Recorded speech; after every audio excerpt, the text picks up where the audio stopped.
They shot you in the eye with a revolver, you wouldn't be talking to me right now. How do you know? It was most likely you'd be dead. That's what I thought too, man. I really don't know. Okay. On December 25th, 2006, police responding to a missed Christmas dinner in Desert Hills, Arizona, conducted a welfare check and walked into a festive home that had been turned into a horrific crime scene. Inside, 21-year-old Heather Quan lay shot to death on the living room couch, while her 18-year-old boyfriend, Ryan Waller, stood at the door in a complete daze, his face heavily bruised and a visible chunk missing from his nose.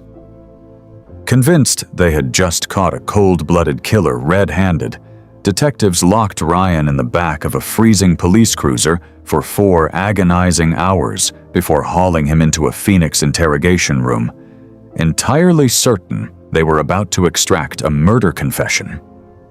What the investigators in that room spent the next 2 hours completely failing to comprehend was a truth far more terrifying. Ryan wasn't the monster behind the trigger. He was a surviving victim who had been shot directly through the face during a brutal home invasion, left wandering his house for 2 days with a fractured skull and a live bullet actively lodged inside his brain. As Ryan sat there slurring his words and profoundly confused, officers focused on bizarre tasks like photographing his bare feet and warning him not to fall asleep, callously misinterpreting his severe, life-threatening neurological trauma as the evasive, drug-fueled lies of a guilty suspect. As you watch the unsettling interrogation footage ahead, you will discover the exact moment Ryan explicitly tells the detective he was shot in the eye, only to be mocked and told he'd be dead if it were a real gun. Pay close attention to the grueling psychological friction as Ryan repeatedly tries to prop his aching legs up on the table, the jaw-dropping visual clues the investigator completely overlooks, and the chilling final seconds when the detective finally steps closer, examines Ryan's face, and realizes the catastrophic, irreversible mistake they have just made. Thank you.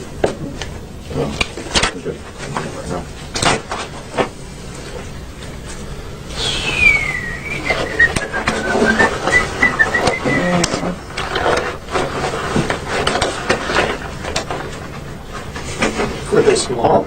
No, you know how it is.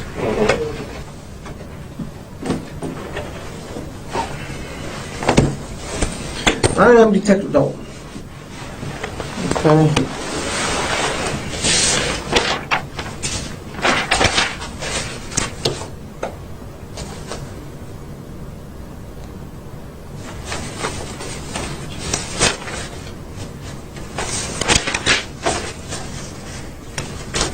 Last name is Waller, W-A-L-L-E-R. Yes.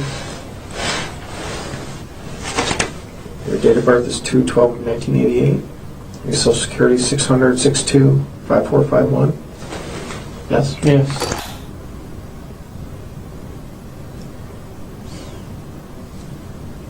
What's the highest grade you went through school? I don't know. You don't know the highest grade you went through? 8th? 8th grade? Did you graduate? Yeah. Do you have a GED? I don't know. You don't know what? I don't know. I just want to go home. Oh, you're not going to go home right now. What happened to your face? I don't know. You told the officer just a few minutes ago that someone hit you. Do you remember who hit you? I don't know. I think it was Heather.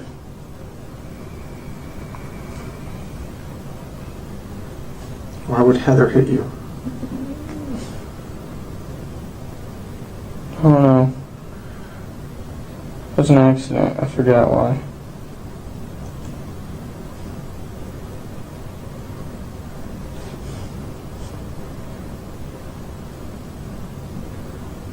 What was an accident? Heather's last name? No. What was an accident? Heather hitting me. What did she hit you with? Her hand in the eye. Did you guys have an argument? Not really, no. Not really? Uh-uh. What happened for her to hit you in the eye like that? She just hit me on accident. She was giving Christina a head. She was what? She was helping Christina with her hair or something, I don't know. Who's Christine? Notice the detective's tactics here. He's leaning heavily into a classic domestic violence angle, trying to get Ryan to admit to a lover's quarrel that turned physical. From a psychological standpoint, Ryan's response is fascinating. He isn't defensive. He's completely detached, floating in a cognitive haze. He claims Heather hit him by accident, a massive logical loophole that a healthy suspect would never fabricate. Dalton thinks he's trapping a liar, but the real bombshell drops when he forces Ryan to face the grim reality of what's waiting for him back home. I don't know. You don't know. I really don't. I just want to go to sleep and go to sleep. Oh.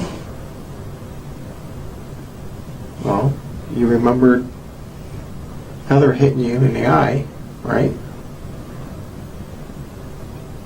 I don't remember after that because I just went to lay down and try to go to sleep. All right. I don't know what anybody was doing. I really don't. Who was in the house when you went to sleep? Christina and Heather. Christina and Heather. Okay. And Christina was on the couch? That's it.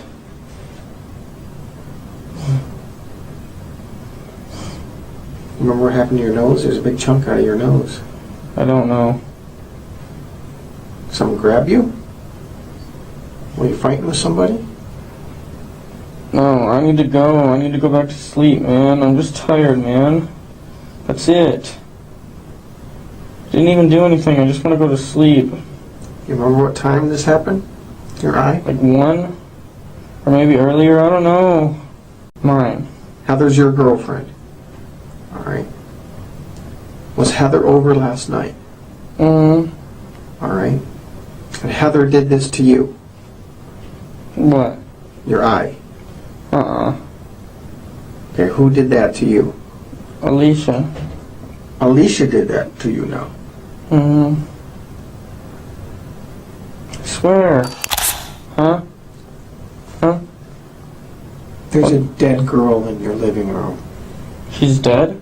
Yes. Heather? I don't know.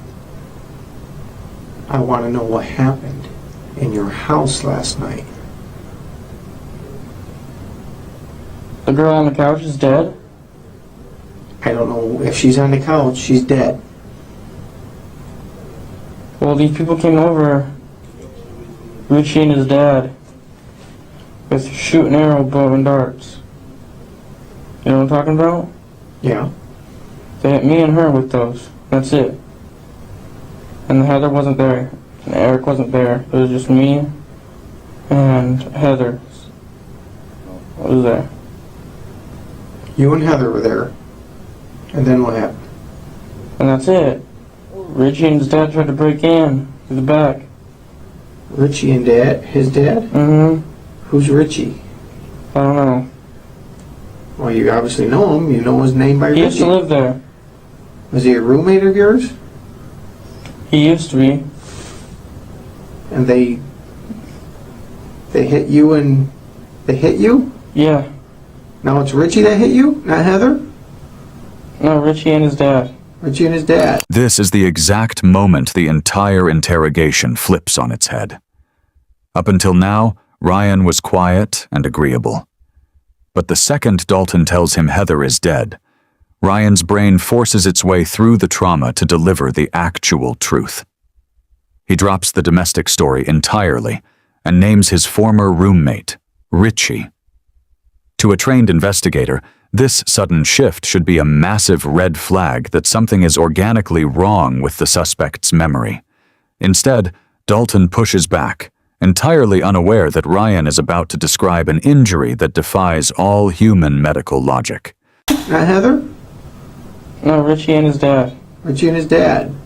They hit you. Yes. Why? Because they're trying to get their stuff. I don't know why. And they had some kind of bow and arrows? Mm-hmm. They each had 2 revolvers and they didn't let off any shells. Okay, you just said they had bow and arrows. Now they have revolvers? That's what I meant. They had revolvers. They have revolvers. Yes. And then what happened? And then they shot us with those. They shot both of you? Yeah. Where'd they shoot you at? I got shot in the eye. You got shot in the eye I think so. with a revolver. I don't... Did you shoot Heather? Mm-mm.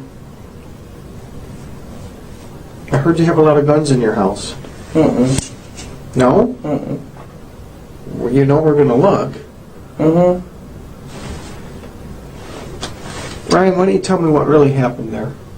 Because I don't believe... I really don't know, man. I really don't. I don't know. I can tell you anything, I swear.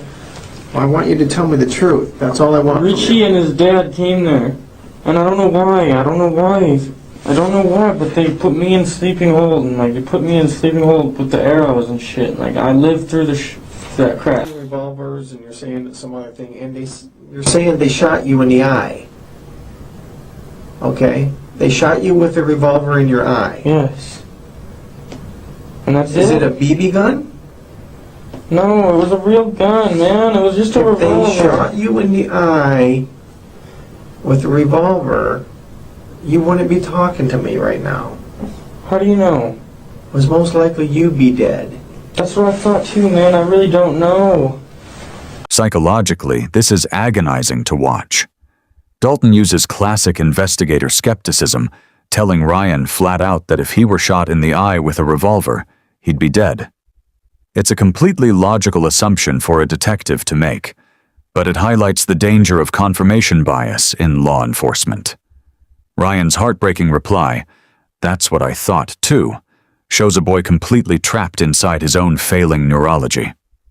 Dalton still thinks he's playing mind games with the suspect, but in just a few seconds, a single request to move closer changes this entire case from a murder investigation into a horrific medical emergency. Heather got shot Where did she get shot? inside the face once. She got shot inside of the face? Mm-hmm. How close were you to her when she got shot in the face? It was after I got shot, so I didn't even hear anything. So you got shot first, Uh-huh. and what happened? Did you fall to the ground? Yeah, I was trying to get up and shit, and I couldn't. I don't Okay. know. And then she got shot? Mm-hmm. And what did you do? Nothing. Did you call 911? Uh-uh. Did you see if she was alive? She was sleeping still, and that's it. I just let her sleep. She got shot in the side of the face, and you let her sleep? Yes. This does not make sense, Ryan. I know, I didn't mean to, man. I'm sorry. I didn't know she was passing out. That's because I got shot wrong once, too, and I was gonna pass out. Okay, this is now, not before. I don't know. My feet hurt, man. I don't know why. Get him off my table. Let me see your nose. Put your legs down. Put your legs down. Bring your face closer. Oh, my head hurts. Okay. Yeah, be right back. The sudden shift in Dalton's body language says it all. He steps out of the room because the horrific truth just hit him.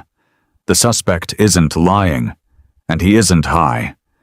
He has a bullet hole through his nose and into his brain. Psychologically, Ryan's compliance during this entire 6-hour ordeal is a byproduct of severe trauma and brain swelling. But while the physical mystery is solved, the legal nightmare is just beginning.